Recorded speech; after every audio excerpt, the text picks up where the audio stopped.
We're going to go ahead and get started with our program. Tristan is going to moderate a panel for us and tell you a little bit about that. So I'm going to give... Hello, everybody. Welcome to Arkansas Peace Week. I'd like to tell you a little bit about Arkansas Peace Week before we begin the discussion panel. Arkansas Peace Week was started 4 years ago by some activists and some community leaders in Little Rock, wanting to promote dialogues of peace, social change, and how we can become a greater community, both interfaith, socially, and politically. And so this began by Sophia Saeed and a few others at Little Rock, and now it's expanded to different colleges and campuses and community events. And so, in particular, we wanted to try and, this week we've been doing focusing around peace movements in the U.S. and around the world. And so a few students, we went to Japan as part of the Tomodachi Kakahashi initiative. You might know a few students that went there. And so we've particularly been talking about the impact of the atom bomb survivors, the Hibakusha, and peace movements around the world based upon the testimonies of Worsham and Nagasaki. And this panel will discuss a little bit about that, but also about, particularly about the social climate in the U.S. now by comparing historically the nature of social change and social movements in the historical 50s and 60s, and how does that translate to current social movements now? Because if we look around now, we are in a very turbulent time, very dynamic time of social change, where questions are reemerging about how we define human dignity, how do we define relationships, and how do we find the other within the U.S. And so it's a very important conversation to have. And with that, I'd like to introduce our panelists. We have Dr. Denver Scope, who's a history department professor here at Interfaith College, and we got my hat. Dr. Stella Chopik, she teaches in the sociology department. Dr. Melissa Safir from Philander Smith College. She's also the director of the James Institute of Justice in Little Rock. Dr. Neil Oldeslow from ASMSA, and I know a lot of y'all have had him before. He seems like a slightly on campus now. Y'all are ready?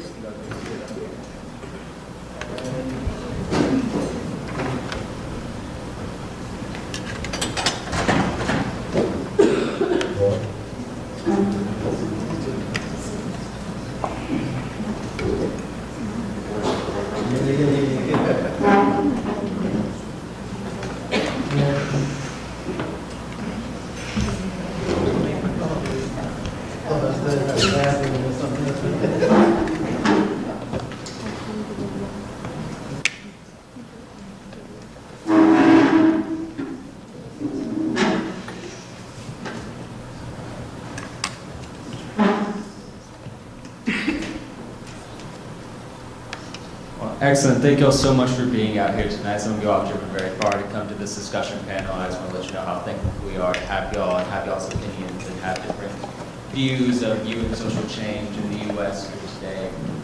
And so to start off this discussion, I kind of want to preface that we're here to have open conversations and have that kind of dialogue without respect for each other's opinions, because we believe that viewing social change, social movements, and definitely the U.S. and given the current political and social climate, that we have to have that way of looking at it from a multidisciplinary approach and from different perspectives. And so, particularly, what we want to focus on is different social movements that y'all think have made great historical change and that are particularly relevant today. And so, for our first question, I want to ask, in what ways have the peace and civil rights movements of the 50s and 60s impacted how we imagine and construct current social movements? And some of y'all might have particular social movements in mind that you believe are particularly influential. And so this will function as more so a conversation between y'all's various disciplines.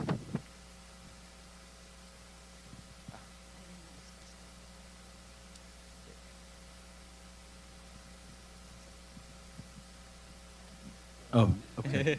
Well, I'll go first. Thank you all for welcoming us and showing us some radical hospitality. The food was good. I come from the old black church tradition. When the chicken is good, that means everything else is going to flow very smoothly after that. So thank you all for the lovely meal and the hospitality. Like Tristan said, my name is Malik Safir. I'm the president and founder of Janus Institute for Justice. My background academically is in philosophy, particularly Africana philosophy, or for those of you all who may not be familiar with the term, African and African American philosophy. So one of the things that was very influential for me growing up in Arkansas, in Little Rock in particular, is learning how the 50s and 60s helped define my understanding of what it meant to be black in the South. And the 50s and 60s were very informative for me because it was a time when blacks were fighting for a transition to become full citizens. At that point, we were seen as second-class citizens. We were struggling with Jim Crow America, and we were trying to identify with an America that made certain promises with the Emancipation Proclamation and the passage of the 13th, 14th, and 15th Amendment that guaranteed us certain rights. But we had spent 100 years trying to make sure those rights were realized. So from 1865 to 1965, we were trying to live into an America that was promised that we already had access to when we came out of chains and slavery, okay?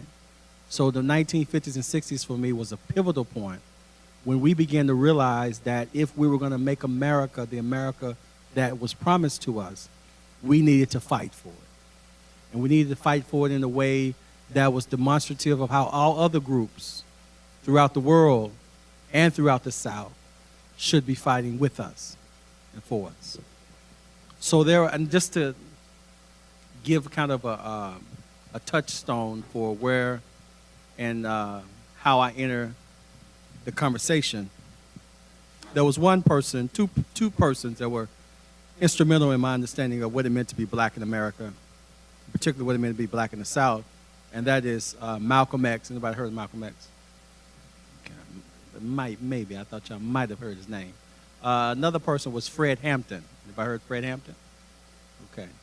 So Fred Hampton and Malcolm X, for me, created an intergenerational conversation around what it meant to be black and what it meant to be black and be empowered based on your understanding of blackness, okay? And so what I learned from Malcolm X particularly was that your story matters. Your story of facing injustice in your own personal and private life matters because when you tell that story and you share it with other people who are also sharing with you a common oppression, you start to realize that your story is more familiar and similar than is different. And that's the beginning of community organizing, is when you have a story about the life that you've lived in the context of how that life has been compromised somehow by a policy or a law or a toxic relationship. And then you begin to share that story with someone else who then identifies with the same policy, the same laws, and the toxic relationships, then you realize we have something in common. And not only do we have something in common, but we also have a common agenda, and that is to change the policy, to change the law, and to change the relationships. Are y'all with me?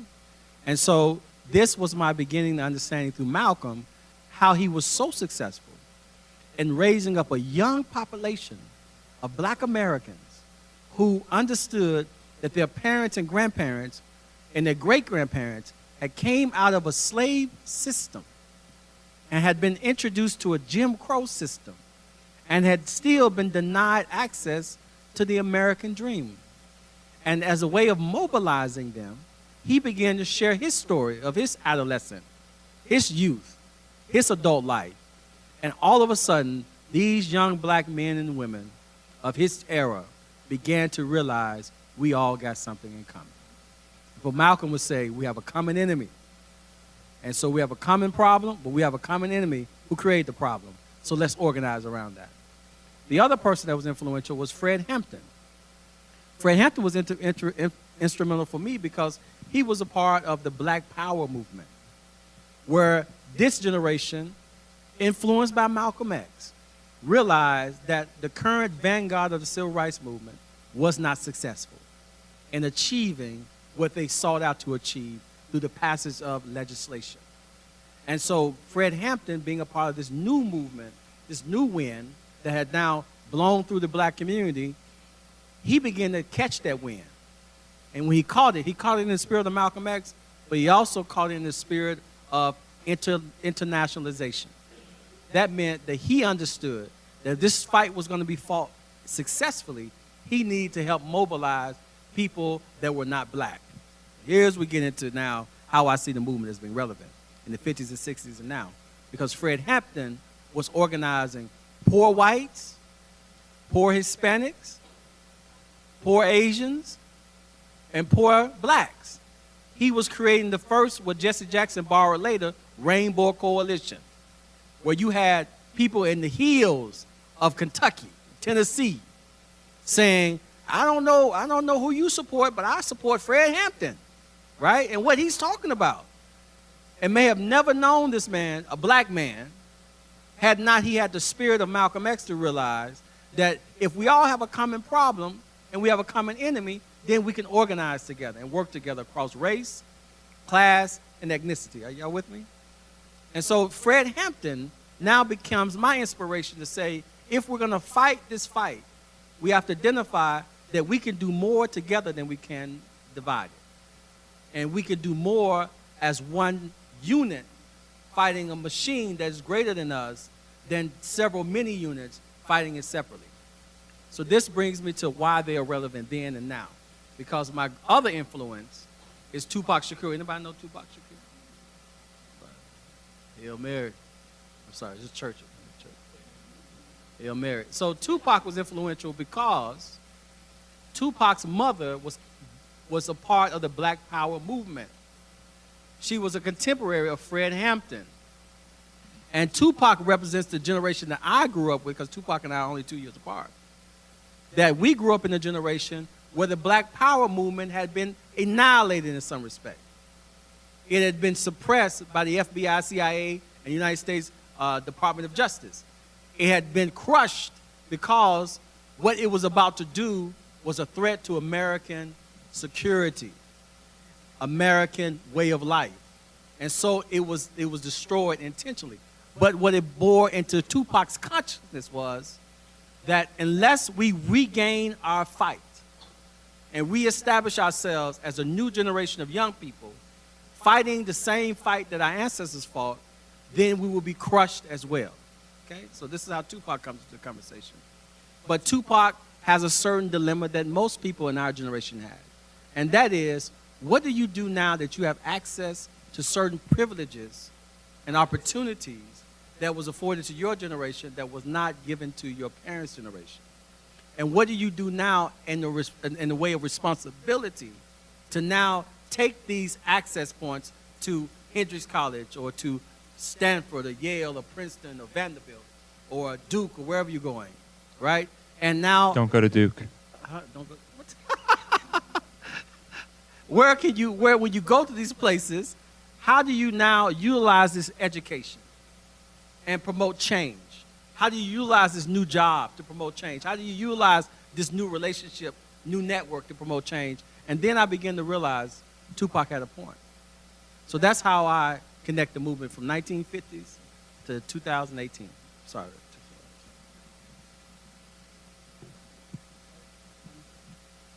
This is a tough act to follow, but I'll do my best. First of all, I'd like to thank you guys. Can you hear me? I'd like to thank you guys for the hospitality and the food as well. So my faith tradition is, well, I was raised Catholic, but I have become converted to Quakerism. So we are all about potlucks, which is sort of what we have instead of communion, I think. And the nice thing is you don't have to profess anything at all in order to be invited. All are welcome. We do try to include lots of vegan and gluten-free items just so that everybody can participate. And I have, I love the sort of chronology that has been drawn here as a historian of looking at leaders like Malcolm X and Fred Hampton, and then making a connection with Tupac Shakur later. And I think actually making a connection with past leadership is a really powerful thing. And as a historian, one of the things that we talk about a lot is historical memory. And I think that in some ways, the manner in which we have publicly remembered the civil rights movement or commemorated it has worked against social change in the future.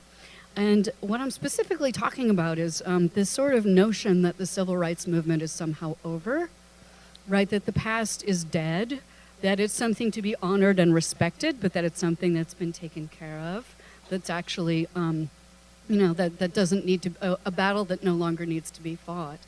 It was deeply, deeply troubling to me that the Supreme Court even used this rationale when it overturned the preclearance clauses of the Civil Rights Act of 1964.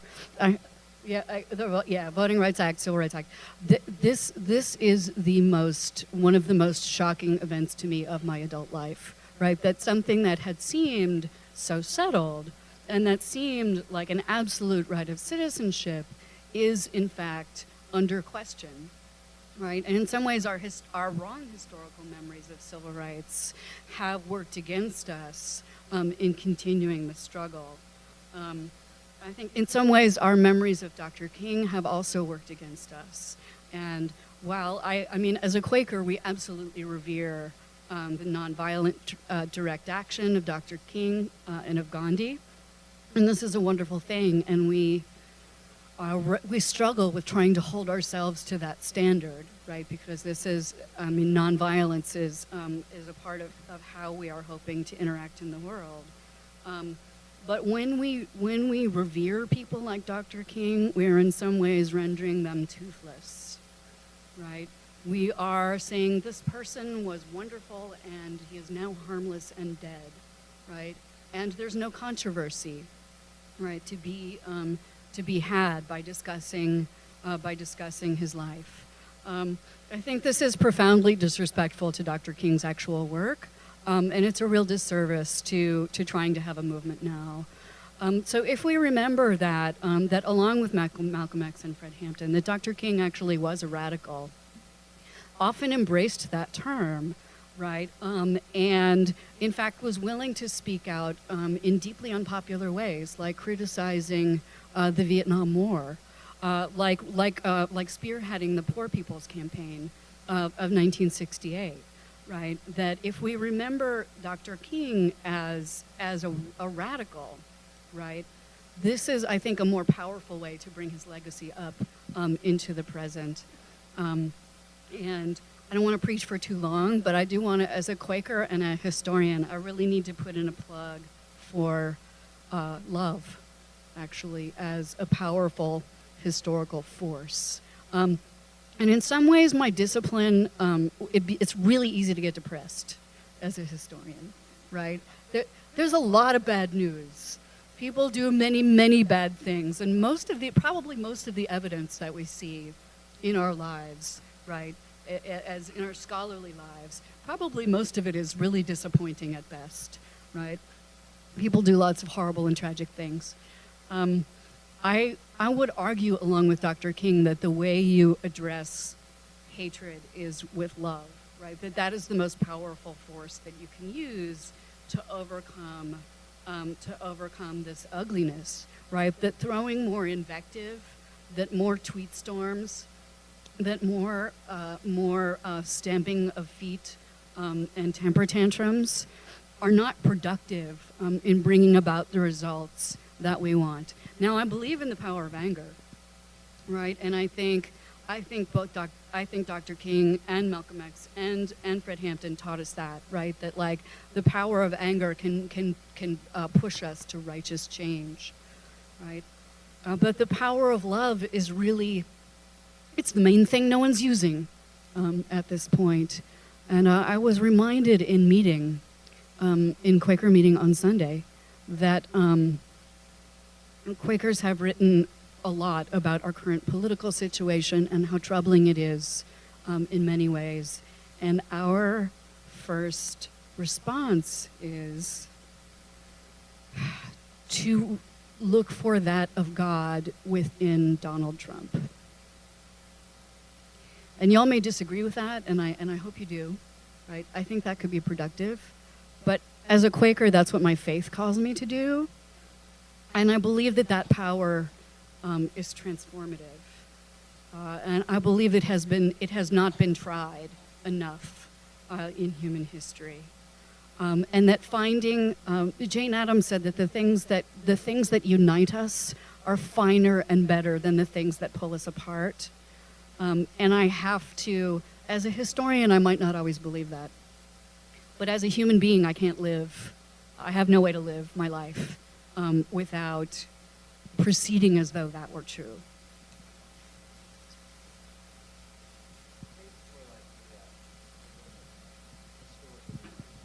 One particular instance in which we realized while we were talking to the people about the atom bomb survivors is that one of the things that they were most worried about was being forgotten, because most people don't realize that in the 50s and 60s there was a whole entire peace movement going on in Hiroshima with every new nuclear test that went about and trying. Oh, can you hear me?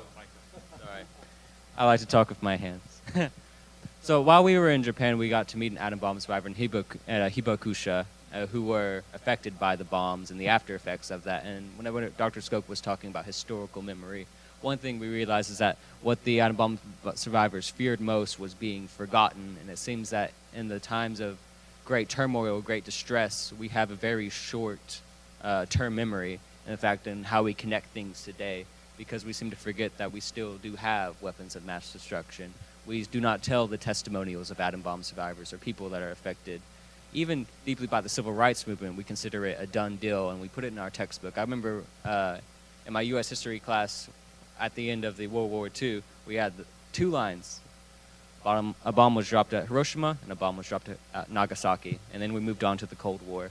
And it seems like this way of forgetting about history and not taking that into account and how that affects us today is very prevalent, and is actually an injustice to peace movements, to social movements, and to the general spirit of how we're going to define human dignity generationally. And so our conception of human dignity and values now is not the same as it was in the 50s and 60s, but there's no reason why that has to be the case. And so I always wanted to turn it back to y'all about how do y'all think that learning from the 50s and 60s, and particularly social movements, can impact how we view our own education, how we view social movements today as we engage in them.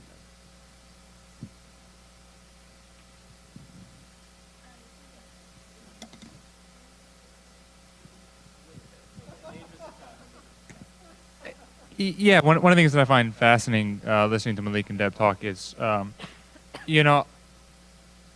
and I are both historians, but one of the things you learn very on in history is that where you start and end your stories, which is, I think, a lot of what you two were speaking about, matters a great deal. For me, you talked about going back to 1865. If we end the story of black history in 1877, things are actually looking pretty good. I should say 1876. Things are looking pretty good, and then after Reconstruction, stuff gets bad again.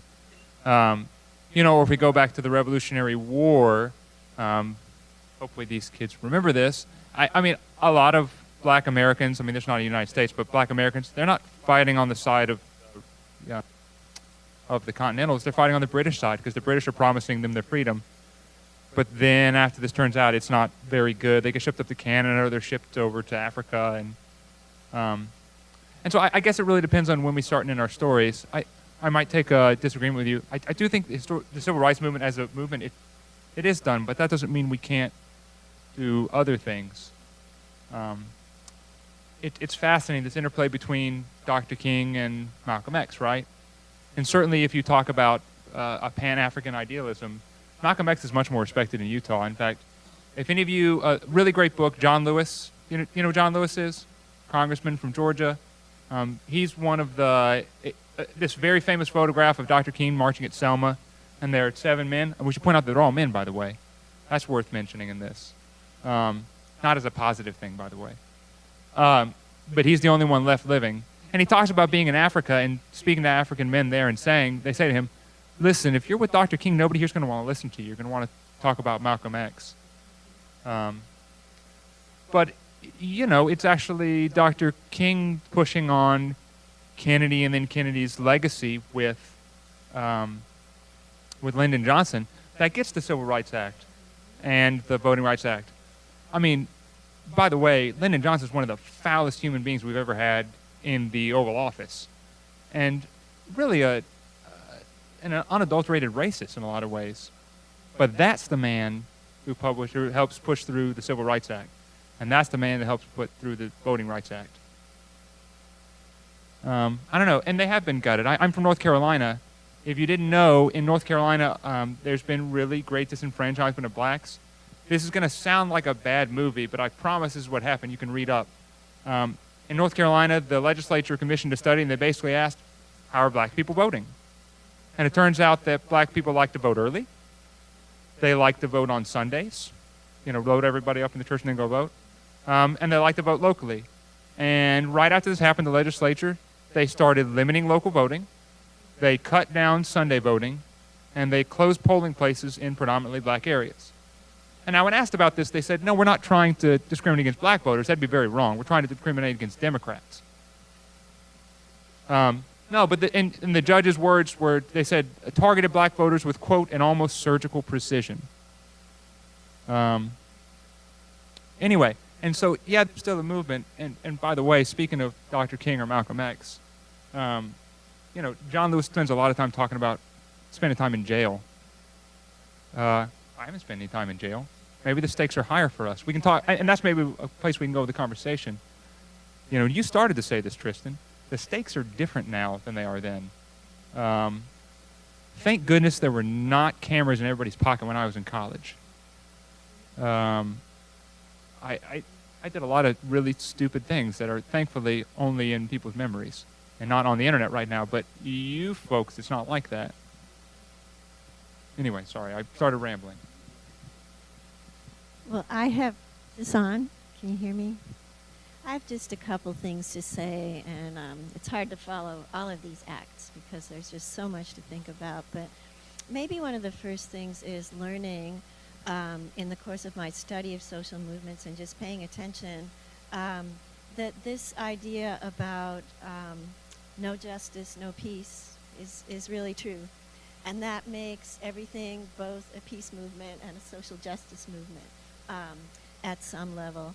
My own experience is more with studying the environmental movement and how it has changed drastically over the period of time that it's existed. And my intersection with it came through the environmental justice part of the environmental movement.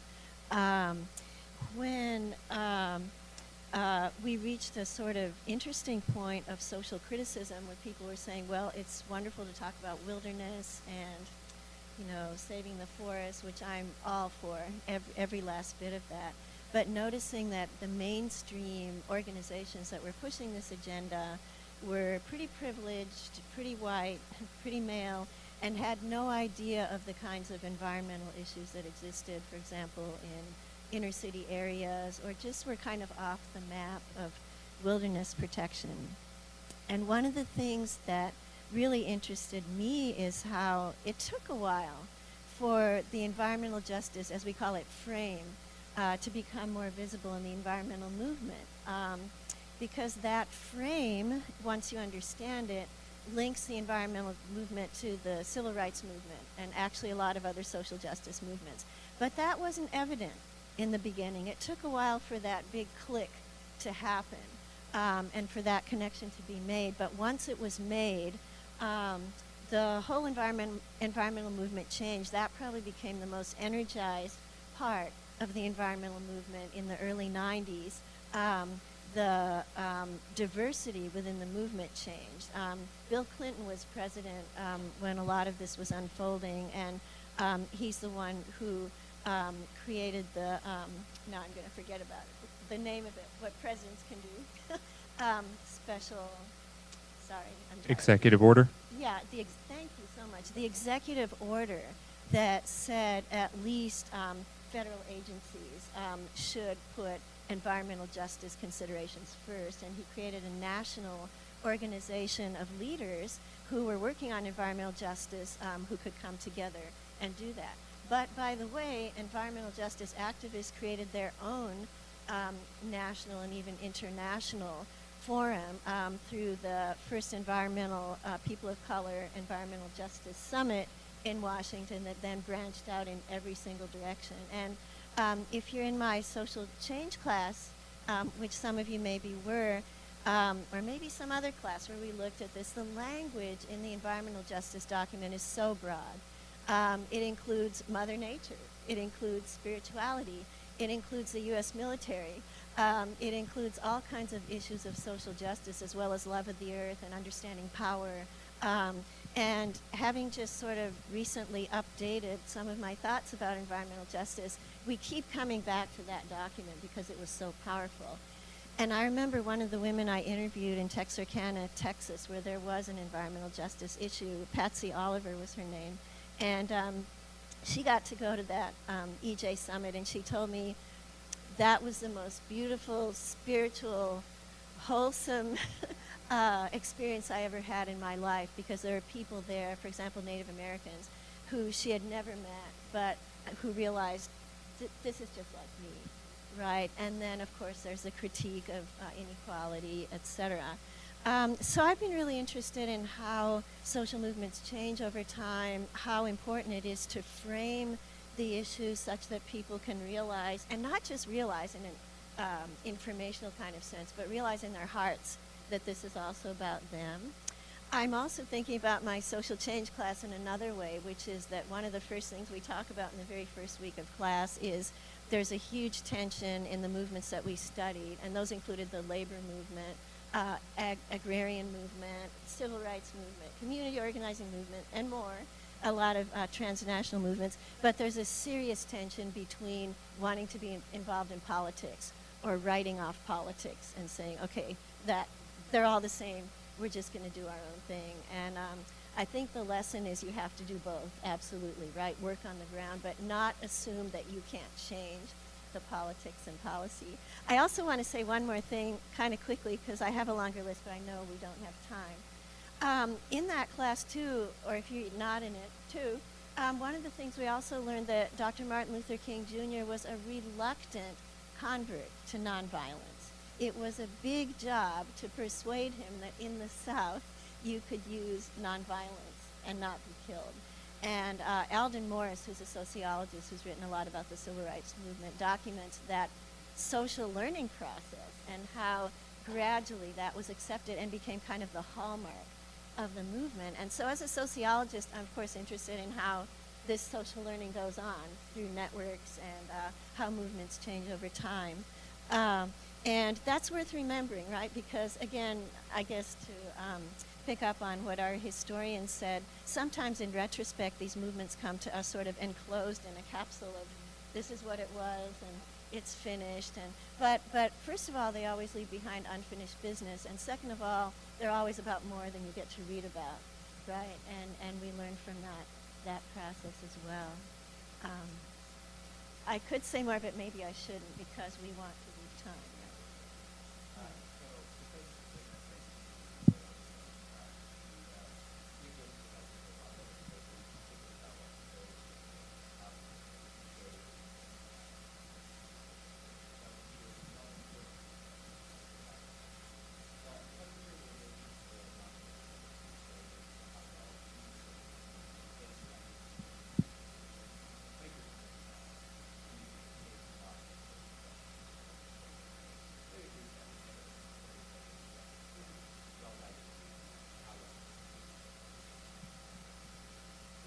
Well, one of the phrases that gets bandied about is that Quakerism is to that our goal is to comfort the afflicted and afflict the comfortable, right? So that we are a haven and a place where people can conduct searches and inquiry, and that is something we're very good at doing.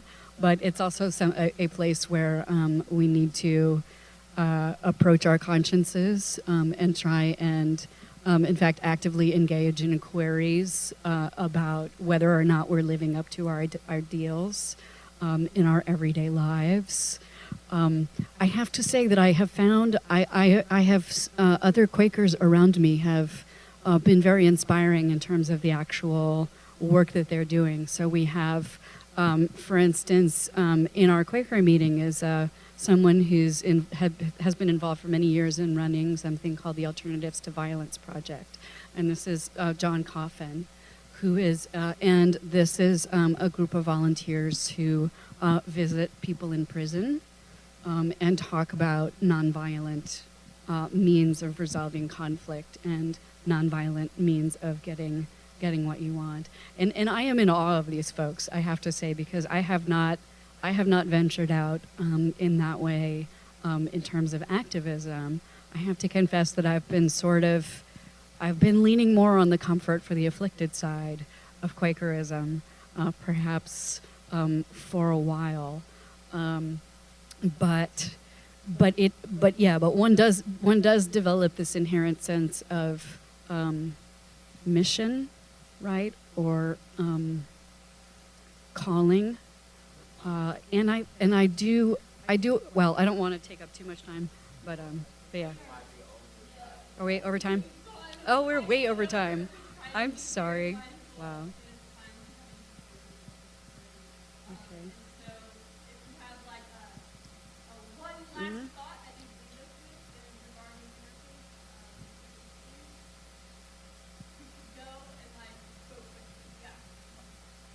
If I could just say one thing, and I told my former students I was going to say this. There seem to be, yep, I'm going to do it. There seem to be a lot of Nazis out there today. And so you'll actually take people taking their faith and taking it in very bad ways.